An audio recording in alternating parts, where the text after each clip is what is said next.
بالی would کے باصلاحیت اداکار عرفان خان کے قریبی ذرائع کا کہنا ہے کہ کینسر کے مرض میں مبتلا اداکار کی حالت انتہائی تشویشناک ہے۔ بالی ووڈ کے ساتھ ہالی ووڈ میں بھی بہترین اداکاری کے جوہر دکھانے والے بھارتی فلم انڈسٹری کے باصلاحیت اداکار عرفان خان نے گزشتہ ماہ افسوسناک خبر سناتے ہوئے کہا تھا کہ وہ نیورو اینڈوکرائن کینسر نامی موذی مرض میں مبتلا ہیں،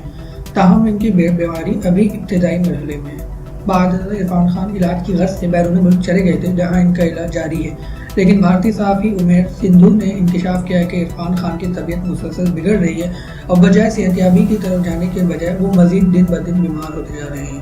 امیر سندھو نے دعویٰ کیا ہے کہ قریبی ذرائع اور ان کے گھر والوں کی وساطت سے ٹویٹ کرتے ہوئے کہا ہے کہ عرفان خان کینسر کی ابتدائی نہیں بلکہ آخری اسٹیج پر ہیں، جبکہ ڈاکٹر کا خیال ہے کہ وہ 1 ماہ سے زیادہ عرصے تک زندہ نہیں رہیں گے۔